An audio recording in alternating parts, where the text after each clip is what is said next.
Hello students, मैं हूं doctor Aryan Tiwari. आज हम क्लास 12th फिजिक्स के मूविंग चार्ज एंड मैग्नेटिज्म में हम देखेंगे lecture number 8 torque on current loop and magnetic dipole, बल आघूर्ण और चुंबकीय द्विध्रुव।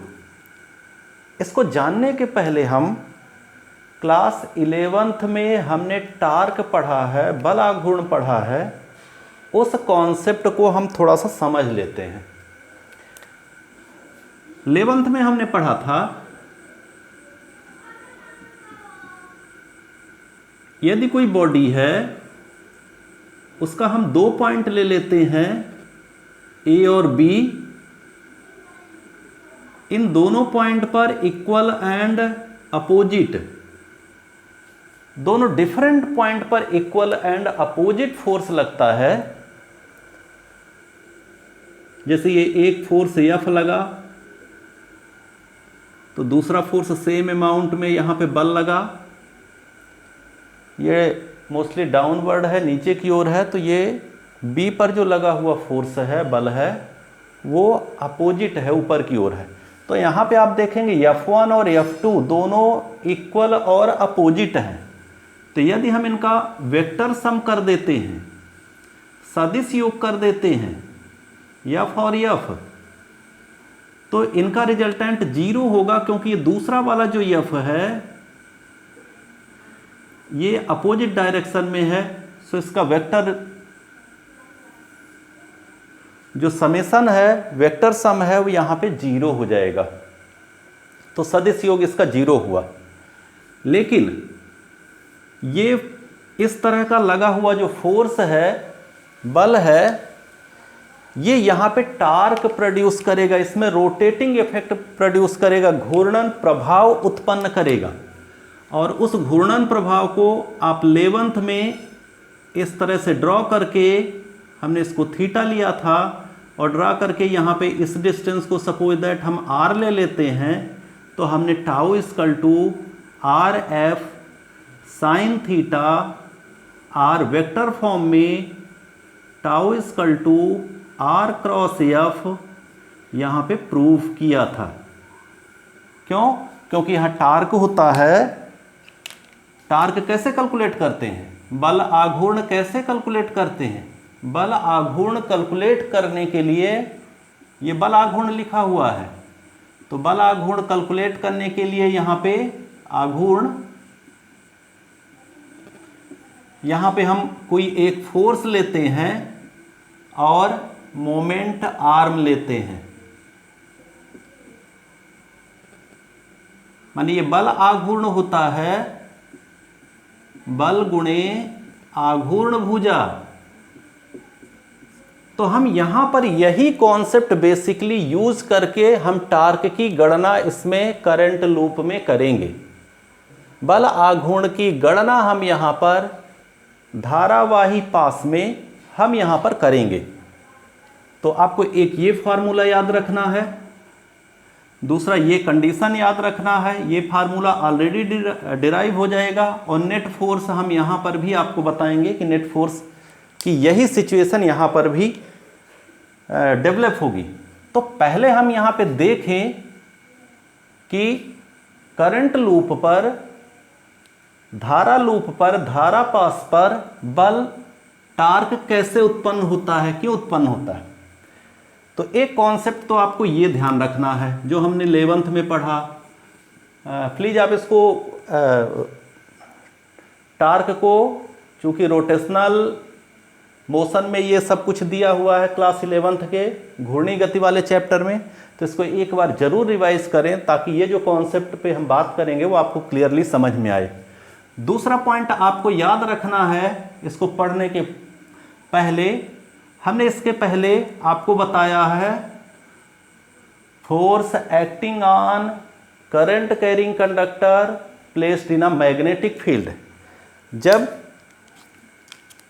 किसी चुंबकीय क्षेत्र में मैग्नेटिक फील्ड में, ये मैग्नेटिक फील्ड B है और इस पर कोई कंडक्टर, L लेंथ का कंडक्टर यहाँ पे जिसमें करंट कैरिंग कंडक्टर, जिसमें आई करंट फ्लो हो रहा है, इस तरह से रखा हुआ है, तो इस पर फोर्स अप्लाई होगा और इसको हम ILV साइन थीटा से डिनोट करते हैं। यहां पर थीटा इक्वल टू 90 डिग्री हम लेंगे, सो एफ मैक्सिमम, ये कंडीशन हम यहां एडॉप्ट करेंगे बल की अधिकतम स्थिति वाली, तो आपको ILV मिलेगा। वेक्टर फॉर्म आप इसका लेंगे सदिश रूप, तो F equal to IL cross B होता है। अब L क्रॉस B में हम इसकी डायरेक्शन फाइंड करने के लिए हम यहाँ पे राइट हैंड कर्ल रूल का यूज करेंगे, जो हम कई बार पिछले लेक्चर में डिस्कस कर चुके हैं। दाहिने हाथ के इस अंगूठे के नियम का इस्तेमाल करेंगे, जिसमें ये उंगलियों का जो घुमाव है, कर्ल ऑफ फिंगर है, ये L से B की तरफ कर्ल ऑफ फिंगर को रखना है। उंगलियों के घुमाव को इस दिशा में रखना है। तो यहां पे अंगूठा, थंब जिस डायरेक्शन को रिप्रेजेंट करेगा वही यहां पे फोर्स की डायरेक्शन होगी। तो दूसरा कॉन्सेप्ट आपको ये याद रखना है F इक्वल टू ILV का। इसको भी थोड़ा सा आप रिवाइज कर लेंगे एक बार तो ज़्यादा क्लियर होगा। तो अब हम आइए यहाँ पे अपने मेन पॉइंट पर आ जाते हैं, जिस टॉपिक को हमें यहाँ पे पढ़ना है। अब हम यहाँ पर एक आयताकार लूप ले लेते हैं। आप यहाँ पे एक डायग्राम बना हुआ है, जस्ट लाइक विद्युत मोटर जैसे, इलेक्ट्रिक मोटर के जैसे डायग्राम बना है, पूरी वही सिचुएशन बनी हुई है। तो ये जो इलेक्ट्रिक मोटर है, जब हम इस इलेक्ट्रिक मोटर में करंट फ्लो करते हैं, विद्युत धारा प्रवाहित करते हैं, तो ये पोर्शन आपको पता है कि घूमता है। ये रोटेशनल एक्सिस है, घूर्णन अक्ष है। तो घूर्णन अक्ष के अराउंड जो है ये आर्मेचर कहलाता है या कुंडली कहलाती है, कॉइल कहलाता है। ये रेक्टेंगुलर लूप है, रेक्टेंगुलर आयताकार पास है, ये घूमता है। तो हमको यहां पर ये देखना है कि ये घूमता क्यों है, क्योंकि इसका टार्क लगता है, बल आघूर्ण लगता है। तो इसको हम बल आघूर्ण को समझने के लिए पहले तो आप देखिए कि चूंकि यहां पर लेफ्ट साइड में ये पूरा N पोल है, ये S पोल है, तो N से S की तरफ इस तरह से ये मैग्नेटिक फील्ड, चुंबकीय क्षेत्र बनेगा, जहां पर ये आयताकार पास है, ABCD रेक्टेंगुलर लूप है, वो इस प्रकार के मैग्नेटिक फील्ड में रखा होगा। यहां पे हम मैग्नेटिक फील्ड एक कंसीडर कर सकते हैं N से S की ओर। ठीक, इस मैग्नेटिक फील्ड में आप यहां पर आप देखिए कि हमने इस जगह पर एक इस तरह से रेक्टेंगुलर कॉइल ABCD रख रखा है। तो हम केवल रेक्टेंगुलर कॉइल को यहां पे देखेंगे, बाकी हिस्से को अभी हम ज़्यादा ध्यान नहीं देंगे। ये ब्रुश बने हुए हैं, ये स्प्लिट रिंग बनी हुई है, विभक्त बल है, ये ब्रुश बने हैं, ये बैटरी लगी हुई है जिससे करंट फ्लो होगा, और ये इसमें रोटेशनल इफेक्ट प्रोड्यूस होता है। तो हम केवल यहाँ पर जो ये मैग्नेटिक फील्ड B में, यहाँ पर आप देखिए इसकी ये रोटेशनल एक्सिस है, हम फिर से ड्रॉ कर रहे हैं वही चीज़, और हम इसका ये जो है A किनारा है, ये B किनारा है, B कॉर्नर है ये वाला, ये C कॉर्नर है, और ये D कॉर्नर है। इस तरह से हम इसमें एक रेक्टेंगुलर लूप इसको उठा लिए। यहां पे आप देखिए कि जो BC है और AD है, ये मैग्नेटिक फील्ड की डायरेक्शन पे है। तो फॉर BC एंड AD, इसके लिए थीटा जो है 0 डिग्री होगा, ये theta F equal to ILV sine theta. तो यहां पे थीटा क्या है? थीटा है L और B के बीच का एंगल, यल की वो डायरेक्शन, यल को यहाँ डिस्प्लेसमेंट लेंगे, विस्थापन लेंगे, और इसमें विस्थापन की वो दिशा मानेंगे जिस दिशा में करंट फ्लो हो रही है। यहाँ पे करंट इधर से इधर की ओर जाएगी, ये करंट के बहने की डायरेक्शन है, तो यहाँ पे हम करंट यहाँ पे थोड़ा सा नीचे की तरफ दे देते हैं, ये करंट के बहने की डायरेक्शन है, इसलिए इसमें यल की डायरेक्शन तिरछा बना हुआ है, इंक्लाइंड बना है। तो इस समय यल ये ऐसा है, ए बी, बी सी ऐसा है, सी डी इस तरह से है, और ए डी ऐसा है। ये लूप इस तरह से हॉरिजॉन्टली तिरछा बना हुआ है, इंक्लाइंड बना है, तो ये मतलब है। क्योंकि बी सी और ए डी यहाँ पे 0 डिग्री है, सो इनमें जो है फोर्स वर्क नहीं करेगा, इन आर्म्स पर बल कार्य नहीं करेगा, क्योंकि यहाँ पे थीटा इक्वल टू 0 डिग्री, इस फार्मूले में आप देखिए 0 की सिचुएशन बन रही है। अब हम आगे आ जाते हैं, केवल जब इनमें बल नहीं करेगा तो यहाँ पे फोर्स हम ए बी और सी डी पर विचार करते हैं। ए बी की एक्चुअल पोजीशन यहाँ पे आप देखें, ए बी की एक्चुअल पोजीशन ये है, मैग्नेटिक फील्ड ऐसा है, तो हम इसमें फोर्स की डायरेक्शन निकालेंगे, तो हमको जो हैंड रूल लगाना है, ये कर्ल, ये यल से बी की तरफ, यल की वो डायरेक्शन जिधर करंट फ्लो हो रही है, तो इसमें करंट इधर की तरफ फ्लो हो रही है, ए से बी की तरफ, और ये जो है यहाँ पे मैग्नेटिक फील्ड है, तो इसका मतलब है कि यहाँ पे यल से बी उंगलियों का जो घुमाव है, कर्ल ऑफ फिंगर, ये इस यल से बी की तरफ ऐसे रखना है, तो हमारा अंगूठा नीचे जा रहा है, तो इसका मतलब है कि इस पे जो फोर्स लगेगा इस आर्म पे, वो फोर्स डाउनवर्ड लगेगा। इस पे लगने वाला जो बल है यहाँ पे, ये डाउनवर्ड होगा, नीचे की ओर होगा, इसको हम F1 कंसीडर कर लेंगे। साथ ही यहाँ पे जो ये ए बी है, मैग्नेटिक फील्ड अभी हमने बताया इस तरह से है, और यहाँ पे जो इसका A B C D rectangular loop है, आयताकार लूप, वो बिल्कुल इस तरह से है।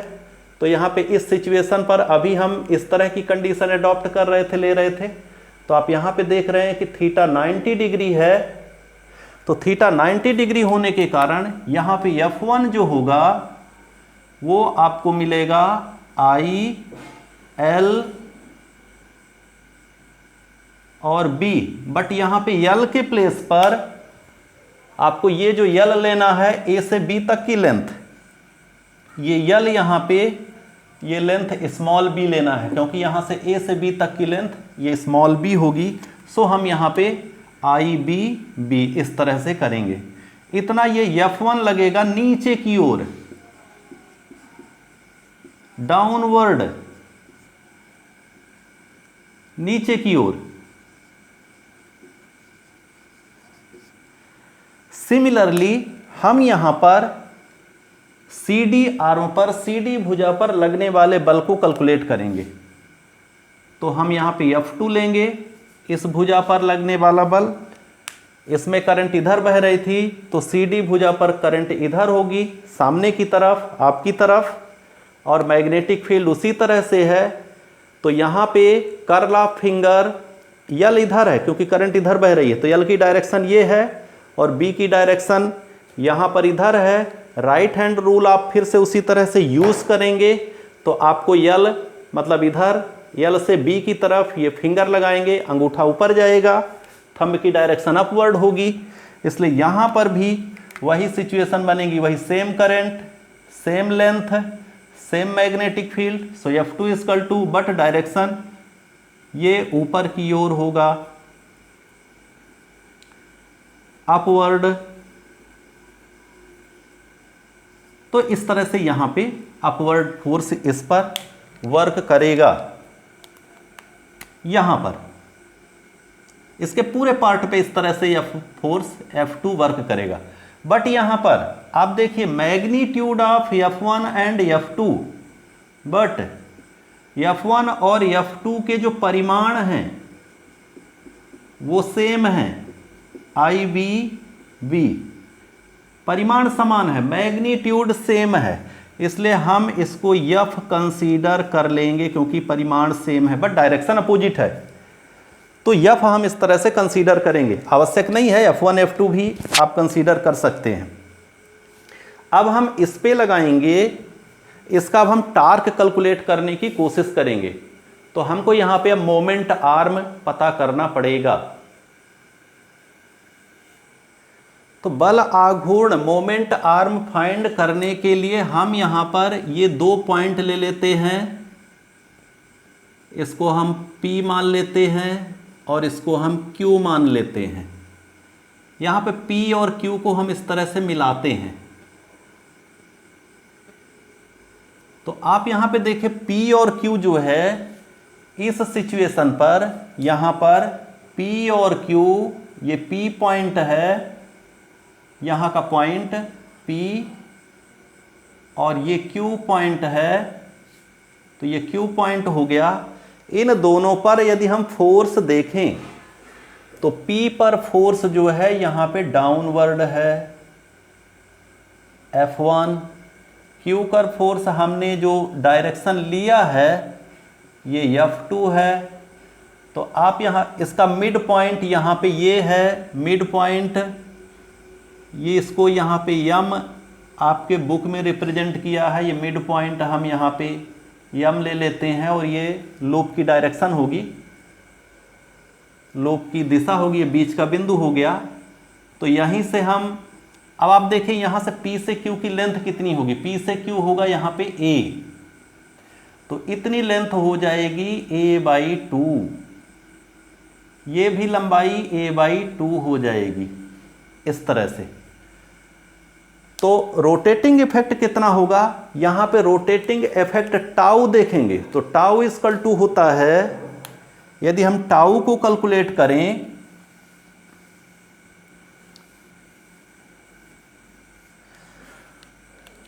तो हमने इसके पहले 11th में आपने फार्मूला पढ़ा है, tau equal to force into moment arm, बल गुणे आघूर्ण भुजा। यहां पे टाउ हो जाएगा बल, कोई भी एक बल लेना है तो यहां पे हम आधा आधा कैलकुलेट करेंगे, जैसा कि यहां पे एनसीईआरटी बुक में किया गया है। तो F1 ये वाला पोर्शन, ये मिड पॉइंट है, मतलब जस्ट लाइक ओरिजिन है, मूल बिंदु जैसे।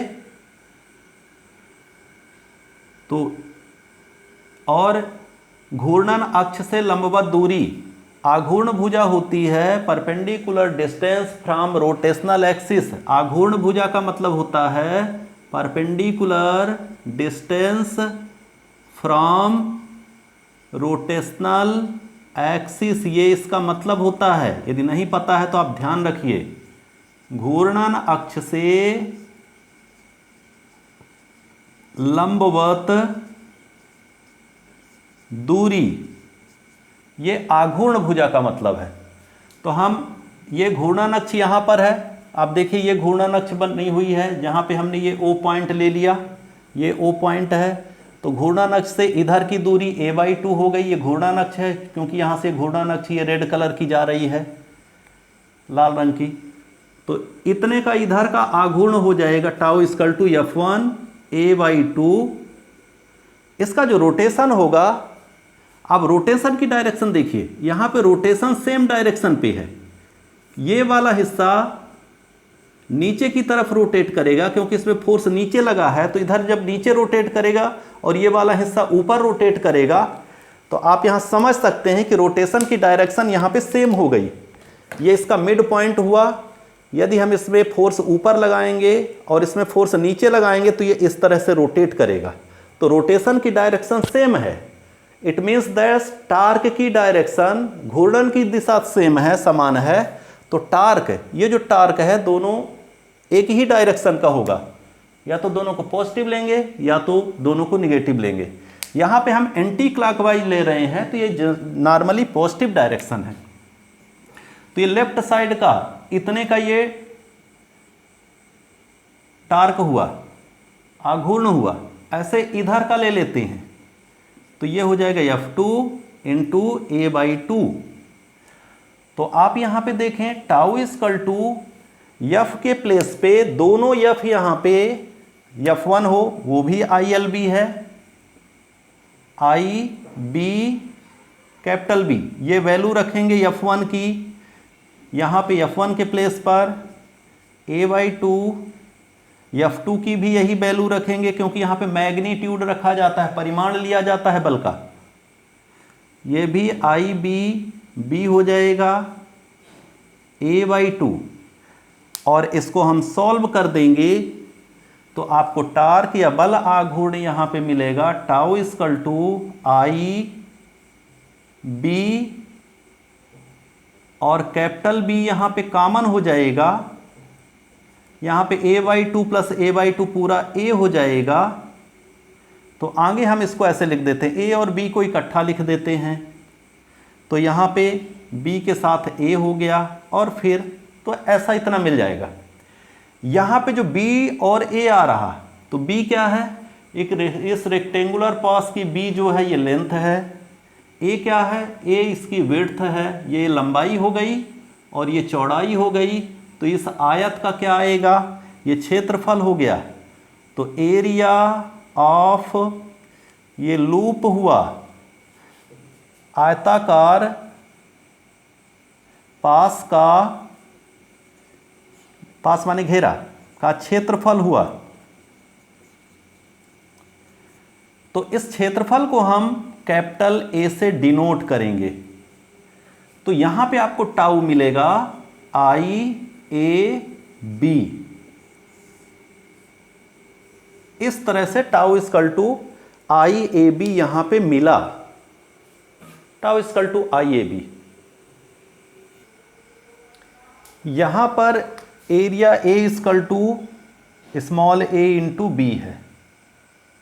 अब इस कंडीशन पे जो ये टाउ निकला, टाउ इक्वल टू जो हम यहाँ पे IAB ले रहे हैं, चूंकि यहाँ पे टाउ जो है ये वेक्टर क्वांटिटी है, सदिश है, तो इस समय इसकी डायरेक्शन A से B, एरिया से B की ओर होगी, क्षेत्रफल से चुंबकीय क्षेत्र B की ओर बनेगी। जैसे उसमें L से B की ओर, तो L की जगह A आ गया, तो A से, A मतलब क्षेत्रफल, एरिया से B की ओर थीटा का रोल होगा।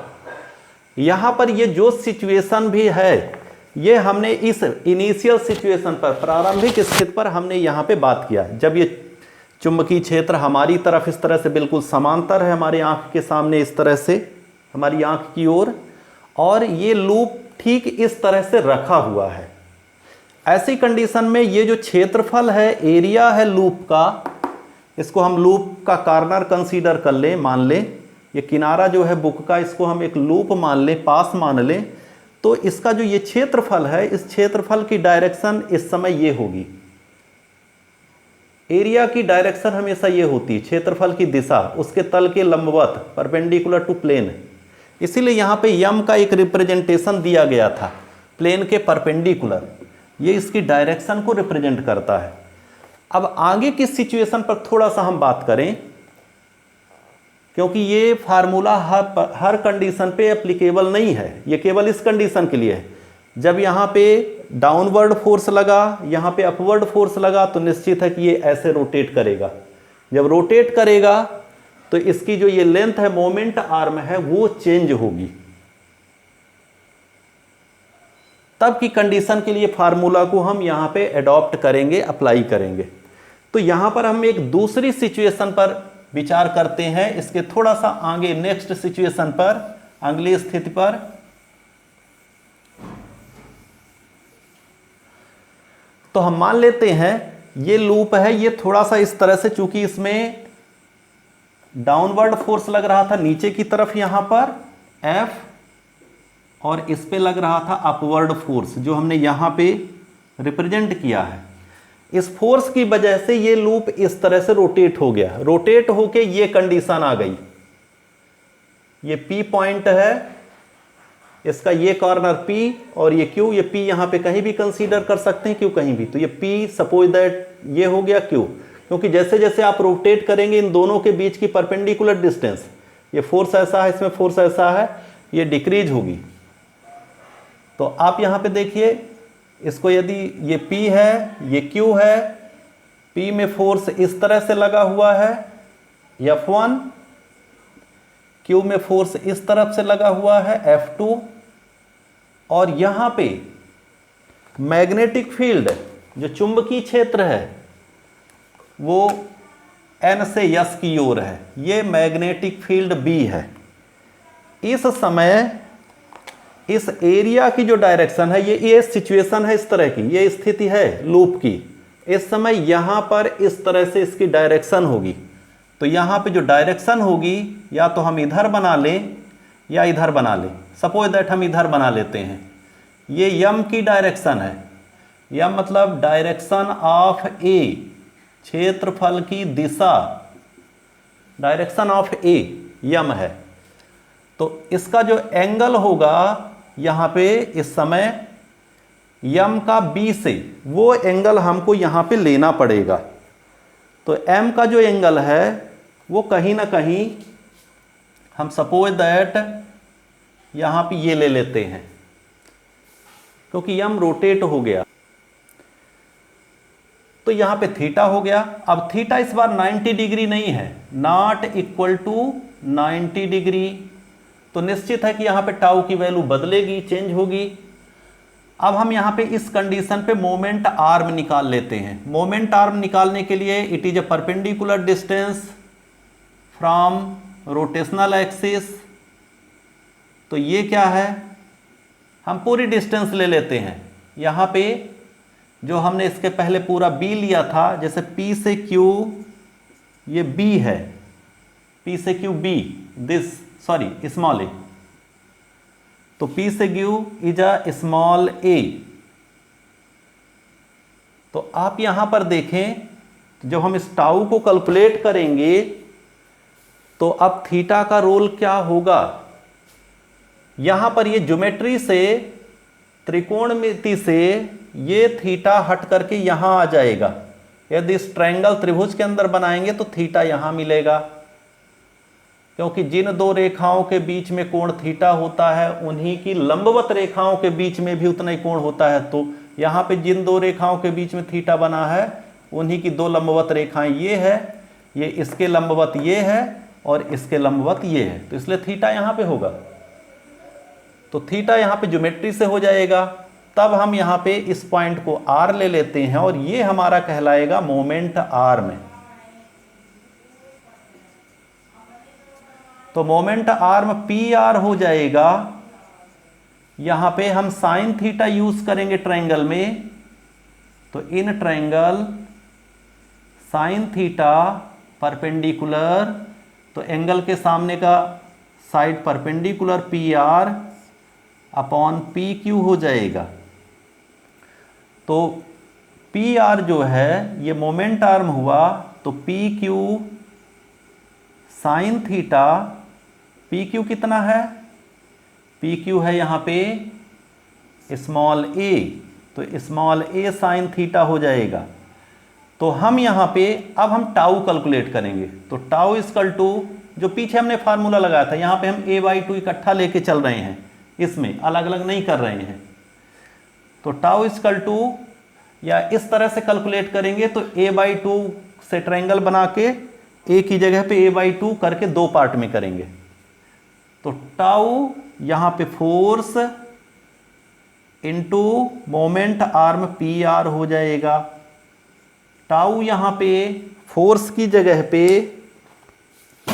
ILB, जो इसके पहले फार्मूला था, IL की जगह पे हमने B लिखा था, ये मैग्नीट्यूड ऑफ फोर्स हुआ, और PR A साइन थीटा हुआ।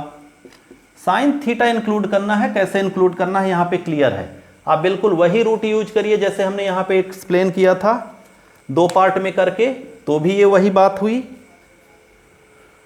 तो अब यहाँ पे देखें, हम इसको ऊपर लिख रहे हैं, तो tau equal to I, A और B को हम इकट्ठा कर देंगे फिर से, और कैपिटल B साइन थीटा हो जाएगा। सो टाउ IAB साइन थीटा, जैसे स्मॉल a और b का मल्टीप्लिकेशन एरिया क्षेत्रफल कहलाया था, तब इस कंडीशन में टाउ ये मिल जाएगा। तो ये टाउ का यूनिवर्सल फार्मूला हुआ जो हर कंडीशन पे यहाँ पे अप्लीकेबल है। तो tau equal to A B sine theta. तो थीटा की डिफरेंट वैल्यू के लिए यहाँ पे ये अलग अलग होगा।